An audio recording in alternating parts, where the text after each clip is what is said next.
Hello छात्रों, आज हम प्रागैतिहासिक काल एवं सिंधु सभ्यता के बारे में माइंड मैप लेकर आए हैं। इस माइंड मैप को एक बार पूरा आप देख लीजिए और सुन लीजिए।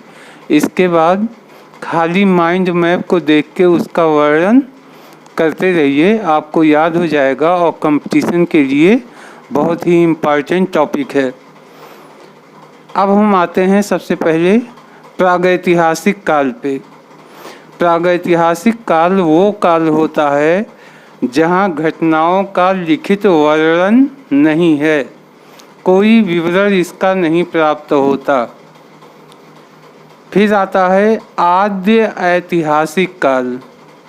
ये वो काल है जिसमें उपलब्ध जो लेख हैं वो अभी तक पढ़े नहीं जा सके हैं। फिर आता है पूर्व पाषाण युग। इस युग के लोगों की जीविका शिकार थी, यानी शिकार करके ही ये लोग अपना भोजन करते थे।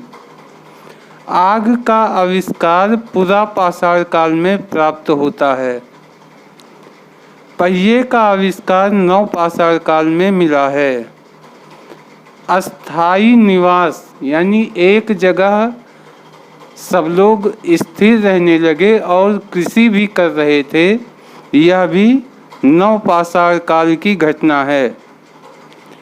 सबसे पहली धातु जो यूज किया इन लोगों ने वो थी तांबा, और प्रथम औजार इनका कुल्हाड़ी था। इनका सबसे प्राचीन नगर मोहनजोदड़ो था। मोहनजोदड़ो शब्द का अर्थ होता है मृतकों का टीला। अब हम सिंधु सभ्यता के बारे में बात कर रहे हैं। सिंधु सभ्यता मानी जाती है 2350 ईसा पूर्व से 1750 ईसा पूर्व के बीच में। इसको दयाराम साहनी ने खोजा था।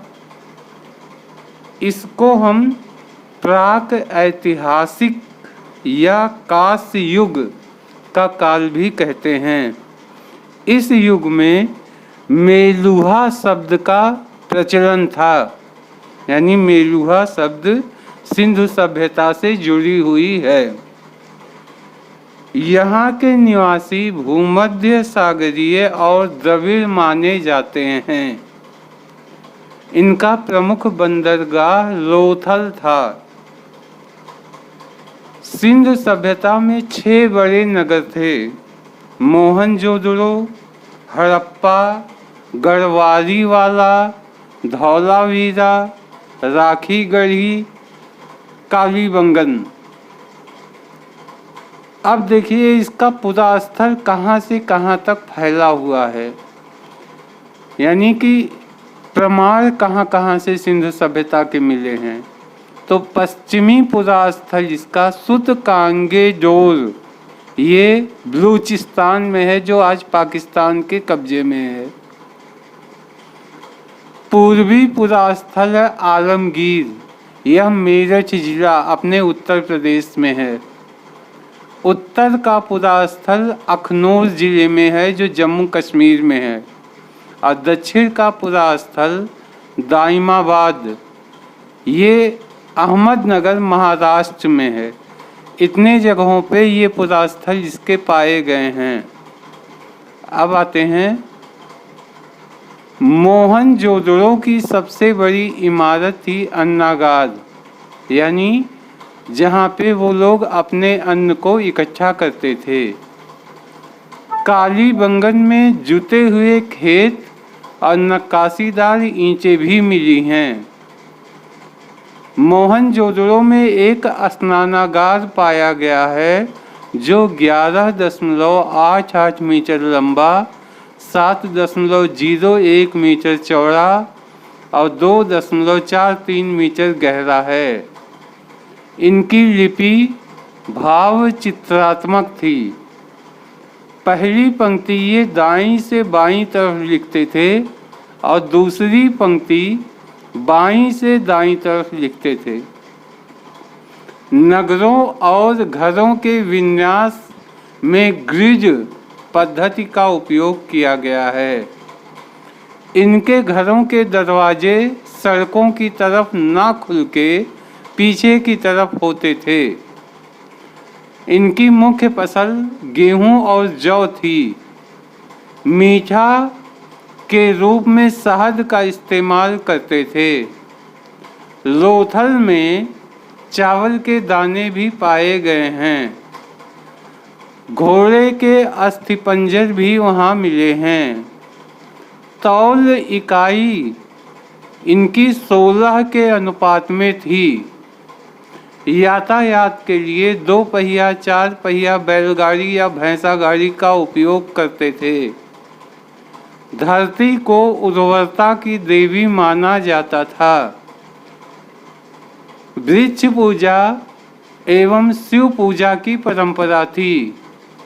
पशु कुबड़ वाला सांड बहुत पूजनीय माना जाता था।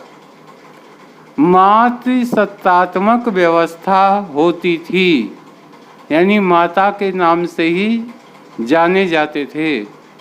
वो सूती एवं ऊनी वस्त्रों का उपयोग करते थे। मनोरंजन के लिए मछली पकड़ना, शिकार करना, पशु पक्षी लड़ाना, चौपड़ पासा खेला करते थे। पर्दा प्रथा एवं वेश्यावृत्ति का प्रचलन भी था। शव को जलाते भी थे, गाड़ते भी थे। इस सभ्यता का विनाश का कारण बाढ़ माना जाता है। आग में पकी हुई मिट्टी, इसको टेराकोटा कहा जाता है। ये इतना सिंधु सभ्यता के बारे में ऐतिहासिक टॉपिक है। आप माइंड मैप को देख के इसका वर्णन 1-2 बार करेंगे, आपको याद हो जाएगा।